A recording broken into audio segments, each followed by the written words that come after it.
2, 3, come on!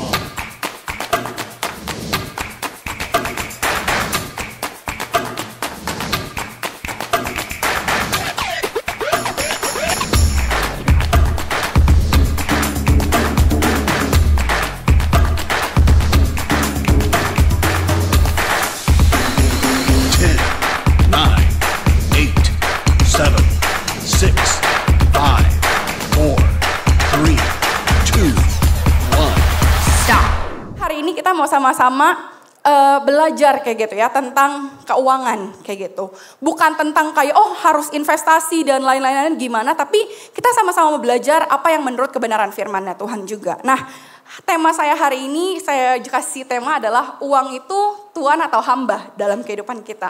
Apakah kita itu hamba uang atau uang itu adalah hamba kita? Seringkali banyak orang yang salah kaprah gitu ya, bahwa kayak iya Ci kayak gitu. Beda ya, beda yang namanya kita jadi hamba uang sama uang yang jadi hambanya kita. Kalau misalkan kita jadi hamba uang, kita akan diperbudak sama uang. Jadi apapun ke dalam kehidupan kita semua berpusatnya sama uang, bukan lagi sama Tuhan, kayak gitu. Tapi kalau misalkan uang jadi hamba kita, ya harusnya uang yang bekerja untuk kita, bukan kita, ya maksudnya kita bekerja untuk mencari uang. Cuma maksudnya jangan sampai kita yang diperbudak sama uang, kayak gitu. Nah, apa sih penyebab kayak gitu ya? Keseringan orang bilang kayak emang duitnya aja Ci kurang banyak, makanya aku akan selalu berasa kekurangan kayak gitu. Nah, penyebab kayak gitu ya yang aku sempat search kayak gitu ya, bahwa penyebab orang kayak salah kelola uang 80%-nya adalah perilaku yang duniawi. 20%-nya kurang hikmat dan pengetahuan. Nah, maksudnya hikmat dan pengetahuan di sini adalah bukan yang kayak emang kurang pinter, enggak. Mungkin enggak banyak orang yang tahu gimana cara kelola uang yang benar, kayak gitu. Nah, menurut teman-teman gitu ya, apa sih itu uang sendiri, kayak gitu. Coba menurut Dita, uang apa Dit? Iya, alat pembayaran. Mungkin yang udah ikuti bersatu kita udah ngerti kayak gitu ya, apa uang itu sebenarnya kayak gitu. Nah, sering kali kayak gitu ya, dulu menurut saya itu uang itu segalanya kayak gitu. Jadi ya karena segalanya butuh uang, bener kayak gitu. Jadi kayak kita hidup sehari nggak mungkin nggak keluarin uang sama sekali, kecuali kamu di rumah, kamu nggak makan, kamu nggak minum, nggak ngapa-ngapain kayak gitu. Jadi kamu nggak keluar uang. Tapi kamu bilang bahwa dulu aku berpikir bahwa uang itu segalanya, kita nggak bisa apa-apa tanpa uang. Tapi ya ketika ini maksudnya hari demi hari, tahun demi tahun aku belajar bahwa ya memang uang itu bukan segalanya, tapi segala sesuatunya butuh uang kayak gitu. Jadi ketika mindset kita salah tentang uang, maka kita akan juga mengelola uang itu dengan cara yang salah. Nah, seringkali orang banyak bilang lah uang buat apa, ini, itu, A, B, C, D, E, dan sebagainya. Tapi yang aku mau sama-sama kita tahu adalah mindsetnya uang itu adalah kepercayaan dari Tuhan.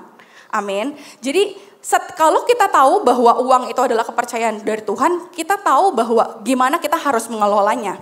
Nah, yang kita tahu bahwa tadi kan aku bilang bahwa uang itu adalah kepercayaan dari Tuhan. Nah, kita juga harus tahu kayak gitu ya. Ketika kita dipercayakan sesuatu, posisi kita itu bukan pemilik, tapi posisi kita itu pengelola kayak gitu. Nah, ketika kita tahu bahwa posisi kita adalah pengelola, kita tahu nih misalkan kayak gitu ya, aku punya misalkan usaha kayak gitu ya. Misalkan aku punya usaha toko roti.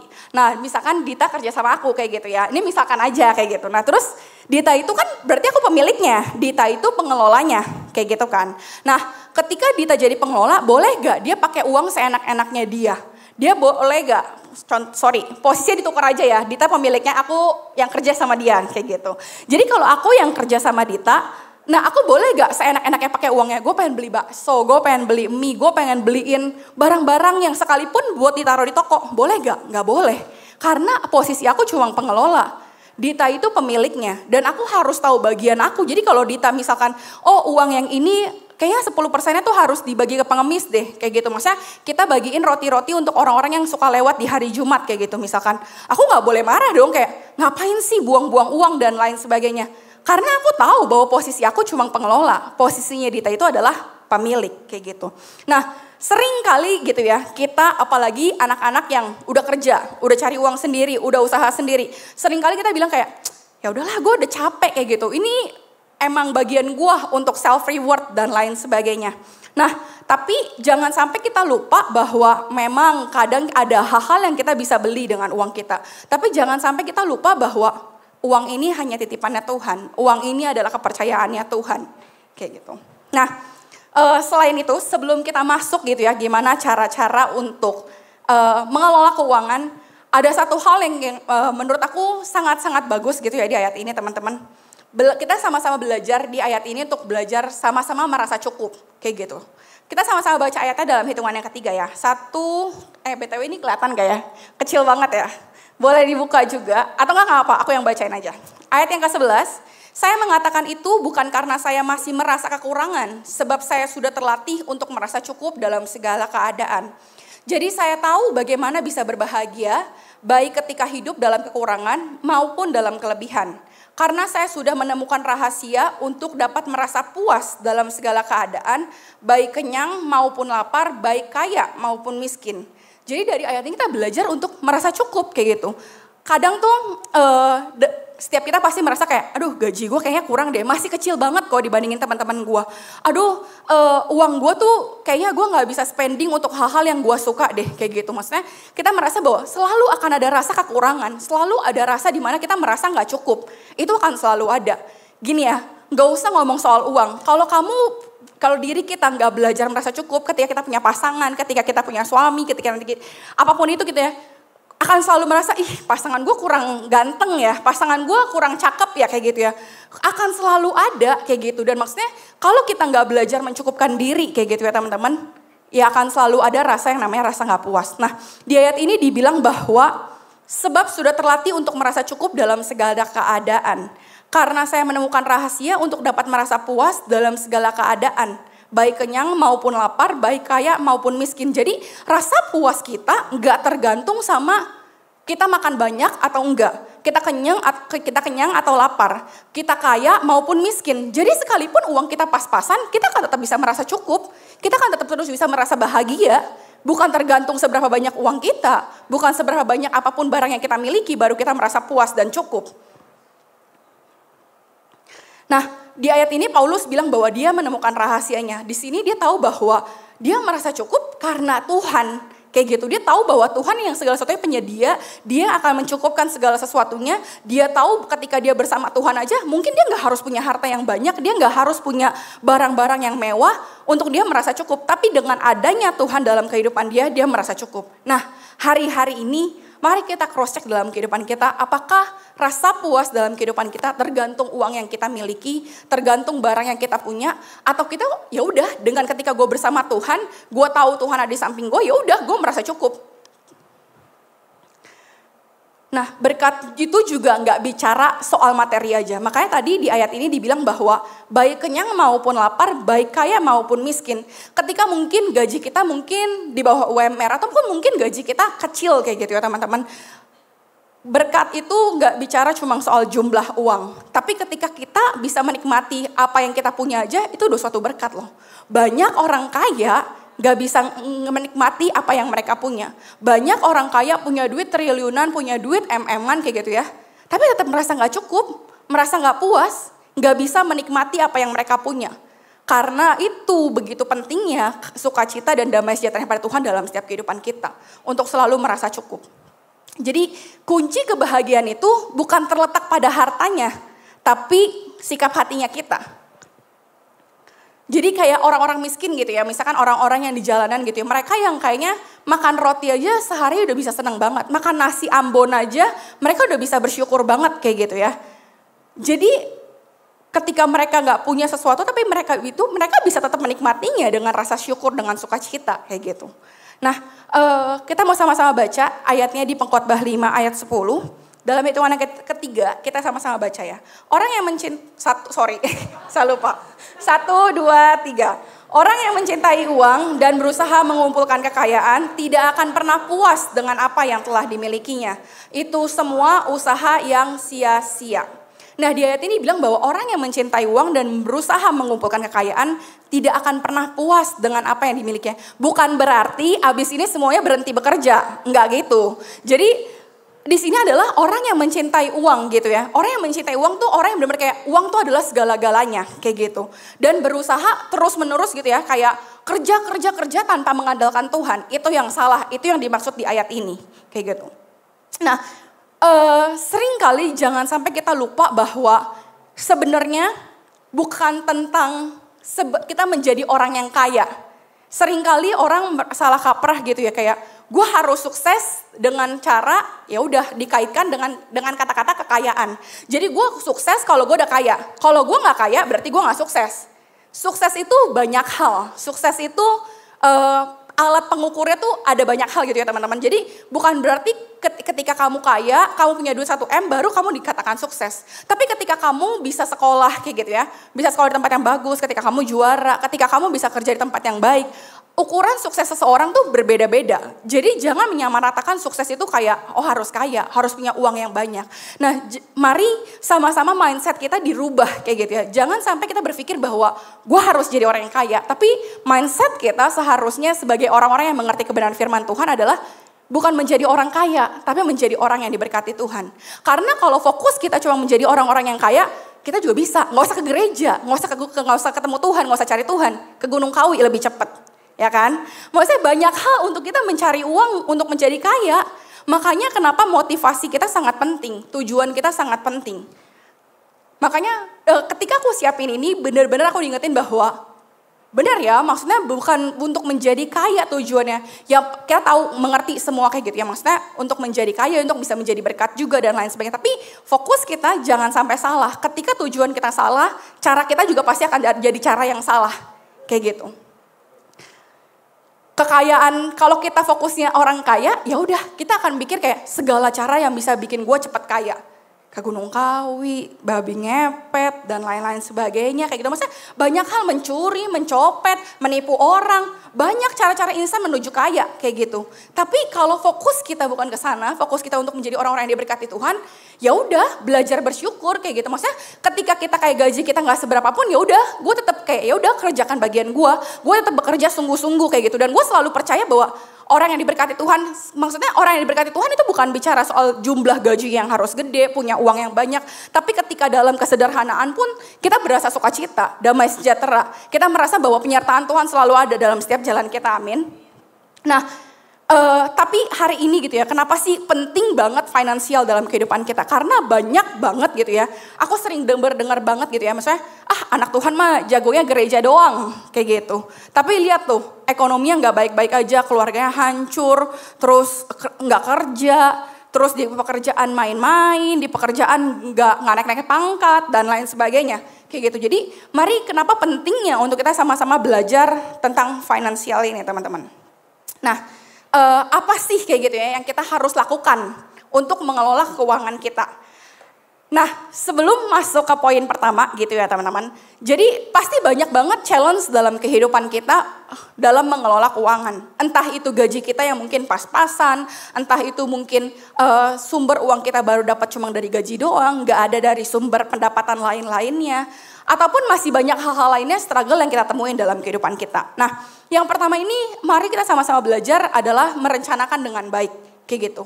Nah, sebelum aku lanjut gitu ya teman-teman, kita sama-sama baca ayatnya di Lukas yang keempat, Lukas 14 ayat 28 sampai 30. 1, 2, 3. Tetapi janganlah mulai sebelum kalian perhitungkan masak-masak biayanya. Karena siapakah yang akan mulai membangun sebuah gedung tanpa memperhitungkan biayanya terlebih dahulu.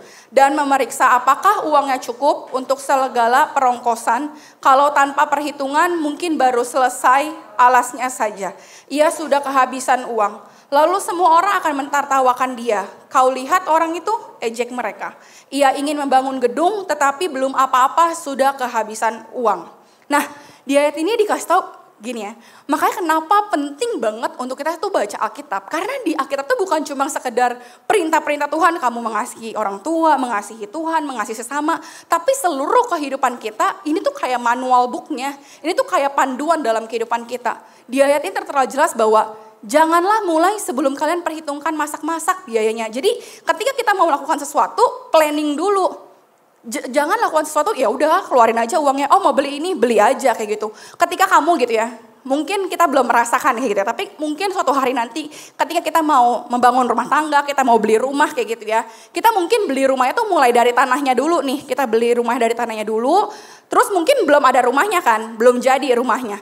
Nah kita pasti memperhitungkan dong, nggak mungkin ya udahlah keluar terus beli semen, beli batu bata dan lain-lainnya. Tapi ada perhitungannya untuk dia dari dasar, dari tanah yang bukan apa-apa bisa jadi rumah.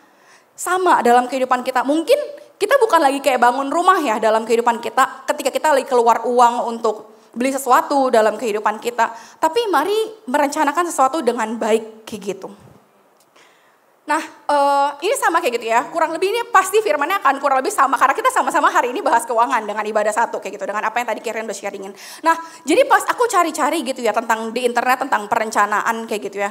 Nah keluarlah Dave Ramsey ini sama Warren Buffett. Nah Dave Ramsey ini adalah seseorang tuh dia kayak bukan investor juga, tapi dia tuh lebih yang kayak memang dia punya acara talk show khusus gitu namanya Ramsey Shows gitu. Jadi dia ini salah satu orang yang suka ngomong di radio dia, di saluran-saluran dia itu kayak tentang keuangan. Dia bilang kayak gini bahwa perencanaan keuangan memberitahu Anda kemana uang Anda harus digunakan.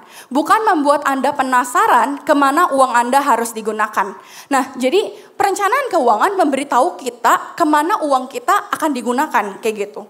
Bukan membuat kita malah penasaran ke uangnya kemana, udah kayak, oh udah habis nih gaji bulan ini, baru kita bingung gajinya kemana aja selama ini.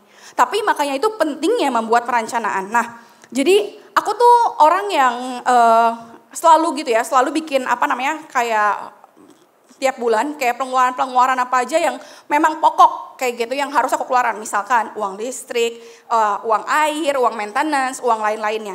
Nah tapi selain itu tuh aku selalu rinciin, bahkan uang parkir 2.000 pun aku masukin ke dalam pengeluaran aku kayak gitu. Jadi udah bahkan sampai teman aku kayak ngomong kayak lu ngapain sih sampai catat-catat kayak gitu. Karena kan aku kadang pas jam istirahat kantor aku suka isi-isi kayak gitu kan, aku lengkapin.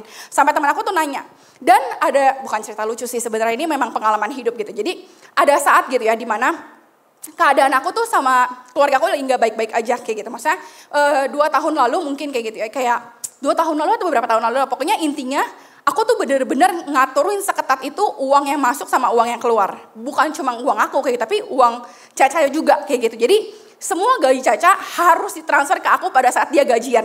Gak ada yang tersisa sedikit pun. Dan ini beneran kejadian nyata kayak gitu ya. Jadi pada saat itu adalah karena kayaknya nggak bisa nih, kayaknya uangnya yang masuk terus keluar terus sampai habis kayak gitu. Jadi waktu itu adalah pas di saat itu, bahkan bukan berlangsung cuma setahun ya, kayak setahun lebih kayak gitu. Jadi bahkan misalkan gaji Caca 15 juta, dia harus transfer ke aku 15 jutanya, nggak boleh berkurang 1 rupiah pun kayak gitu. Jadi bener-bener seketat itu aku inget banget, bahkan sampai Dita tuh pernah ngomong kan kayak gitu, kayak kakak dia, kasihan banget sih Cici lu kasih lah ini kayak gitu. Nah tapi ya memang di keadaan itu saat itu memang seketat itu, harus sebegitunya untuk mengatur keuangan gitu. Jadi dari situ bukan berarti dia nggak pegang uang sama sekali ya, tapi ya dia transfer ke aku dulu full kayak gitu semuanya, baru kita atur bareng-bareng. Maksudnya nanti baru kayak pegangan dia berapa, sisanya aku bayarin untuk yang memang seharusnya dan wajib kayak gitu. Jadi memang di saat itu bener-bener ya sebegitunya. Jadi menurut aku kalau misalkan kita selalu bilang merasa nggak cukup, akan selalu ada rasa nggak cukup.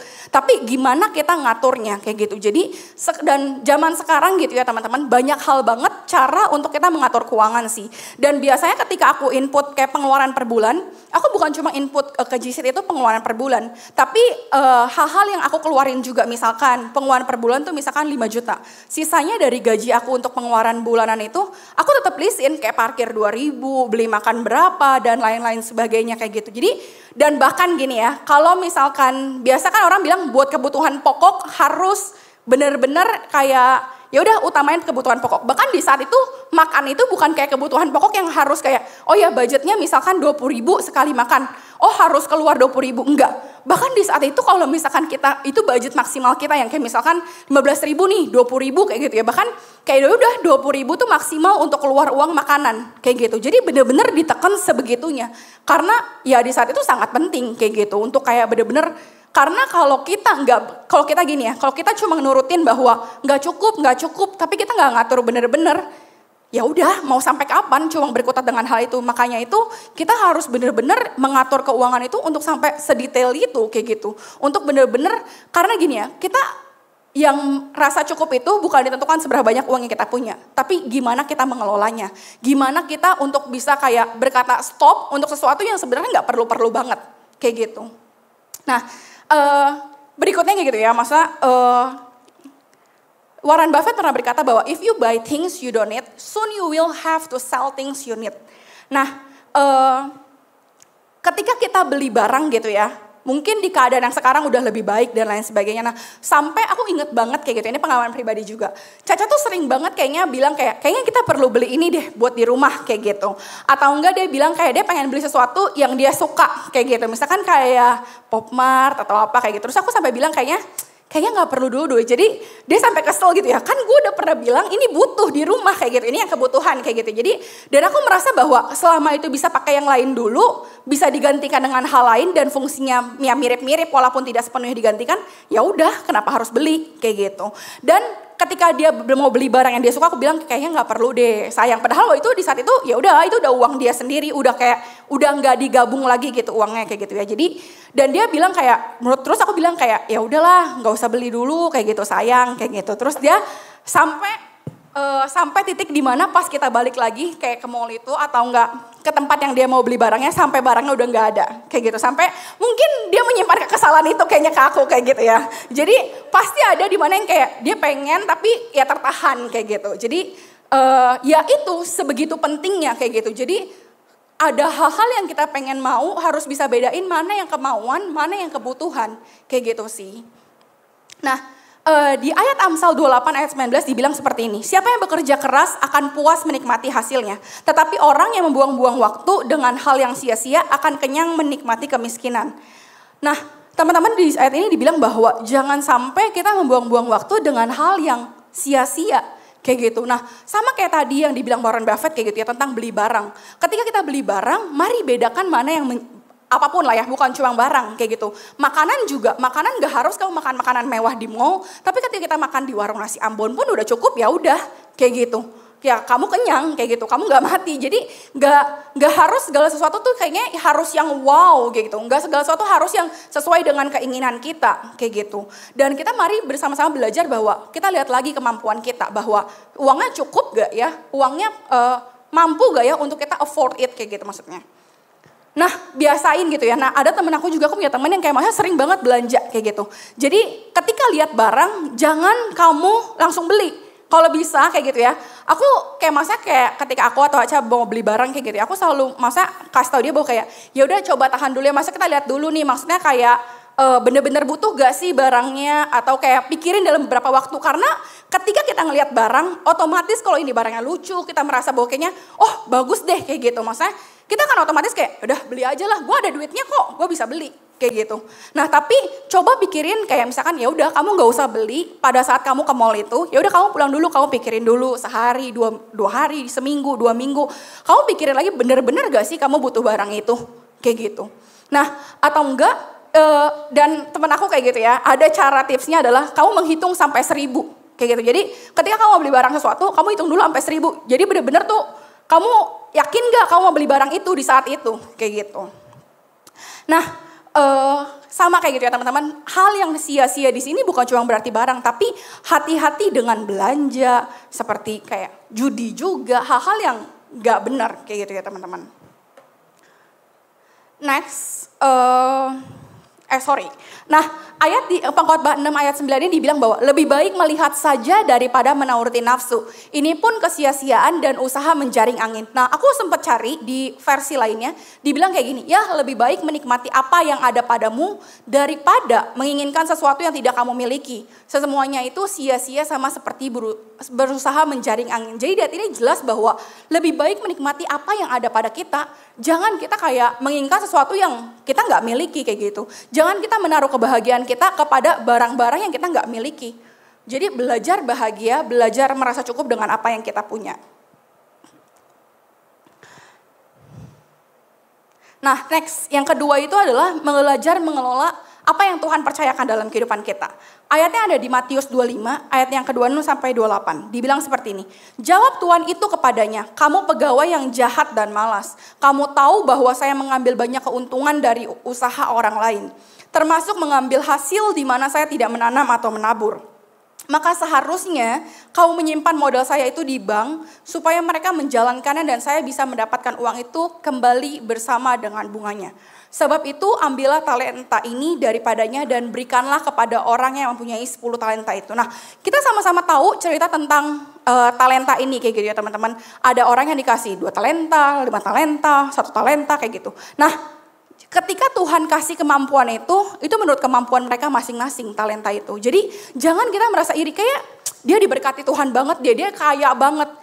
Setiap yang Tuhan percayakan dalam kehidupan kita, Tuhan tahu kita mampu atau enggak mengelolanya. Jadi ketika kamu dikasih talenta mungkin baru 1 sama Tuhan, ya udah belajar kembangkan talenta itu. Enggak usah iri sama orang yang punya 5 talenta, enggak usah iri sama orang yang punya talenta yang lebih banyak. Kayak gitu, nggak usah iri sama orang yang Tuhan percayakan lebih kayak gitu. Karena semua orang punya kapasitasnya masing-masing. Semua orang punya kemampuannya masing-masing.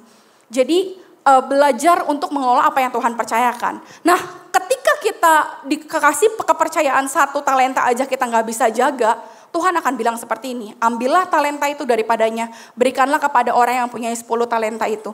Jadi ketika kita gitu ya malah ngegerutu dikasih Tuhan 1 talenta, kita malah ngegerutu kayak, Tuhan kenapa kasih gue cuma 1? Kenapa yang lain dikasih 10? Kenapa yang lain dikasih lebih banyak? Daripada kita ngegerutu, daripada kita kesel-keselan, daripada kita iri-irian, lebih baik kita fokuskan tenaga kita, fokuskan pikiran kita untuk mengelola apa yang Tuhan percayakan 1 talenta itu dalam kehidupan kita. Ketika kita cuma ngegerutu, kita cuma marah-marah, akhirnya talenta itu akan Tuhan kasihkan kepada orang yang memang bisa dipercaya. Jadi mari belajar untuk mengelola apa yang Tuhan percayakan dalam kehidupan kita. Nah, di ayat yang kedua 7 ini kan ada kata-kata bahwa modal saya itu supaya mereka menjalankannya dan bisa mendapatkan uang itu kembali bersama dengan bunganya. Nah, aku pas awal baca ayat ini, aku kayak kurang paham nih kayak gini, maksudnya apa sih di ayat kedua 7 ini. Nah, pas aku cari translate, aku tuh kayak lumayan sering ya, aku pakai aplikasi Bible, jadi aku tuh kadang kalau aku gak ngerti, aku suka buka-buka versi lainnya, karena kan tinggal klik-klik kan gampang. Nah terus di New King James Version-nya dia bilang kayak gini, so you ought to have deposit my money with the bankers, and at my coming I would have received back my own with interest. Jadi di ayat ini dibilang bahwa kamu harus deposit uang itu ke bank kayak gitu, untuk kamu dapat receive back-nya dengan bunga yang berikutnya kayak gitu, untuk dapetin bunga kayak gitu. Jadi di ayat ini menjelaskan bahwa sebegitu pentingnya bahwa kita bukan cuma uang, baik lagi uang ini adalah kepercayaan dari Tuhan. Ketika ini menjadi kepercayaan dari Tuhan buat setiap kita harus melipat gandakannya. Kita harus membuat itu bukan cuma berlipat ganda. Makanya kalau kita baca di ayat-ayat yang sebelumnya, di yang tadi kayak gitu ya teman-teman, yang tentang talenta ini bahwa mereka melipat gandakannya dan itu yang disenangi oleh tuannya kayak gitu. Jadi mari kita sama-sama tahu gitu ya bahwa teman-teman, jadi ketika uang yang kita punya ini adalah kepercayaan daripada Tuhan. Jadi bukan untuk diri kita sendiri, sama yang kayak Ciweni pernah bahas gitu, tadi Karen udah sempat singgung juga di ibadah 1 bahwa ada uang ini kepercayaan Tuhan. Jadi ketika Tuhan kasih kepercayaan itu buat kita, bukan berarti semuanya buat kita. Ada yang jadi bagiannya kita, ada jadi bagiannya orang lain yang memang Tuhan rencanakan untuk disalurkan lewat dari kehidupan kita. Nah, Warren Buffett juga berkata bahwa don't save what is left after spending, spend what is left after saving. Jadi jangan kita menabung gitu ya.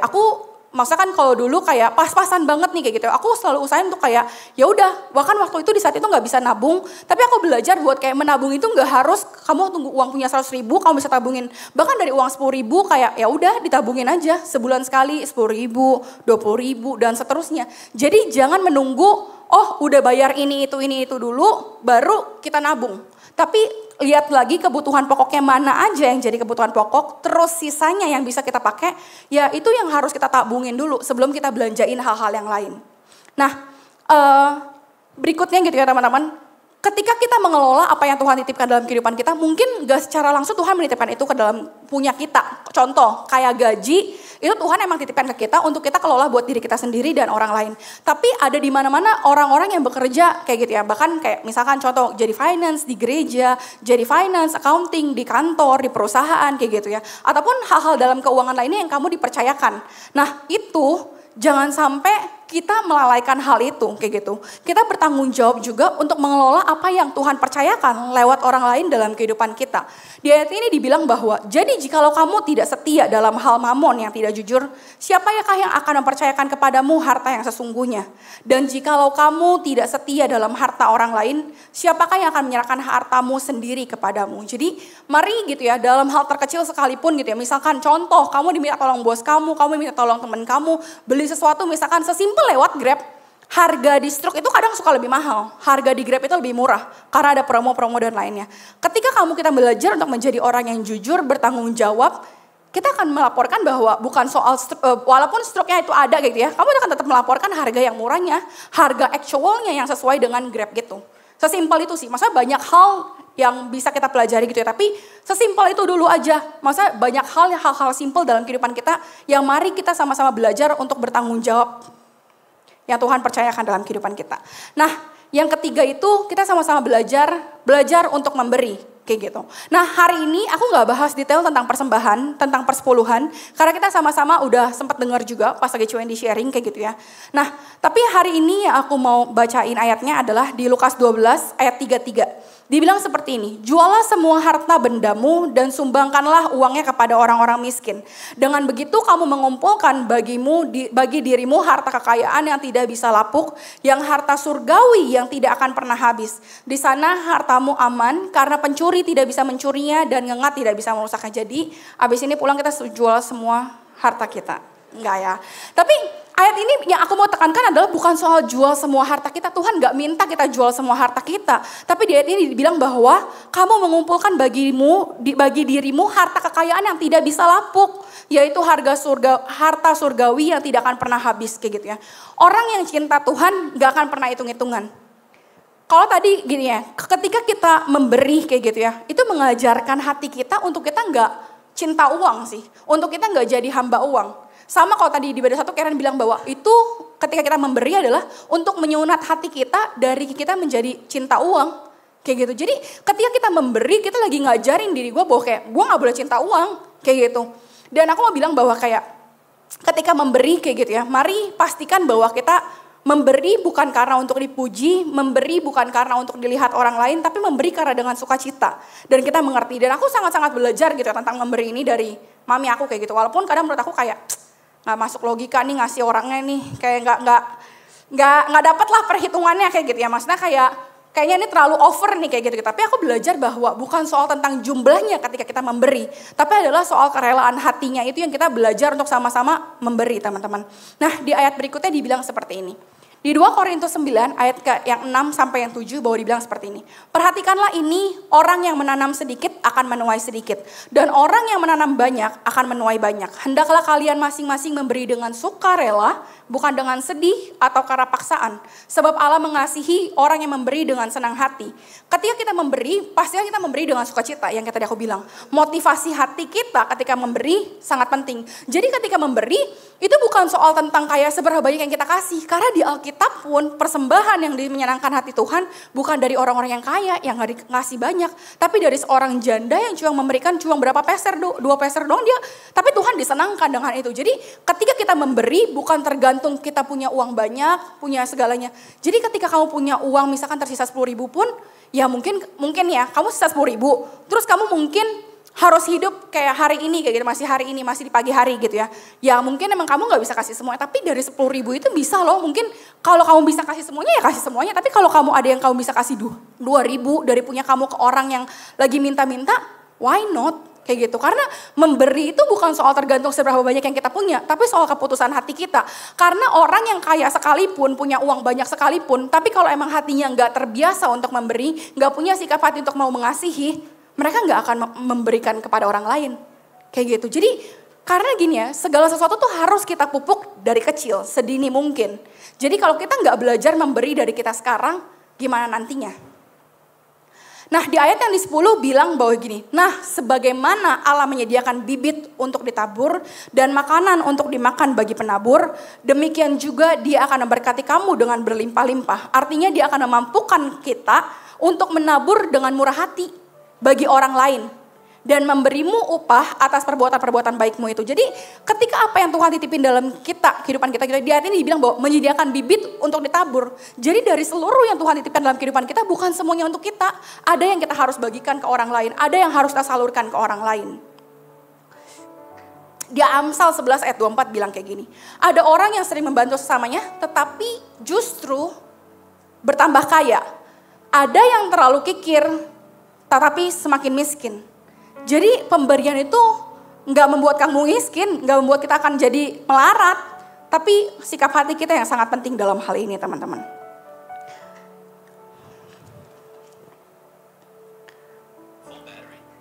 Yang terakhir gitu ya teman-teman, aku akan bahas tentang hindari berhutang kayak gitu.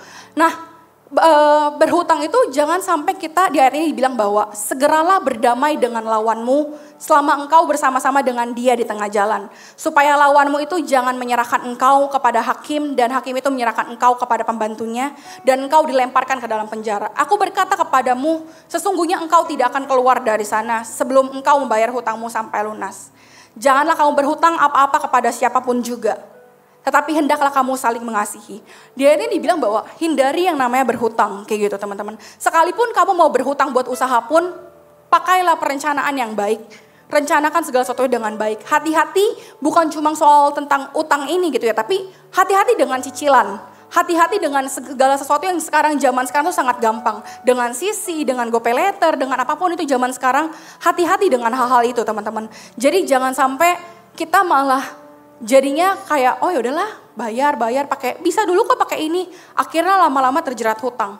Segala sesuatu yang kita bisa terjerat, kita keterikatan awalnya bukan karena langsung jatuh teman-teman, tapi karena mulai dari coba-coba dulu, karena mulai dari yang dikit-dikit dulu kayak gitu. Nah mari gitu ya teman-teman, 4 poin yang hari ini mari kita sama-sama belajar untuk benar-benar. Aku selalu bilang ke anak live aku kayak gitu ya, firman hari Minggu, siapapun yang khotbah, pengkhotbah luar, pengkhotbah dalam, siapapun yang ngomong, siapapun yang bicara, sekalipun orang cuma lagi sharing doang, aku selalu ngomong bahwa kayak, mari kita jangan jadi orang-orang Kristen yang cuma datang ke gereja tiap minggu. Tapi kehidupan kita nggak pernah bener-bener kayak melakukan firman Tuhan kayak gitu. Karena percuma kalau kita ke gereja tiap minggu, pelayanan tiap minggu, tapi kalau kita nggak benar-benar berubah dalam kehidupan kita lewat dari setiap firman yang ada. Bukan karena aku yang jadi pengkhotbah hari ini, tapi siapapun yang pengkhotbahnya, siapapun yang lagi sharing di depan ini, mari kita sama-sama, mungkin kita nggak langsung lakuin hari ini, tapi mulai besok di hari Senin ke depannya dalam kehidupan kita, mari kita sama-sama terapin, mari kita sama-sama belajar apa yang jadi kebenaran firman Tuhan yang harus kita lakukan dalam kehidupan kita setiap hari. Amin.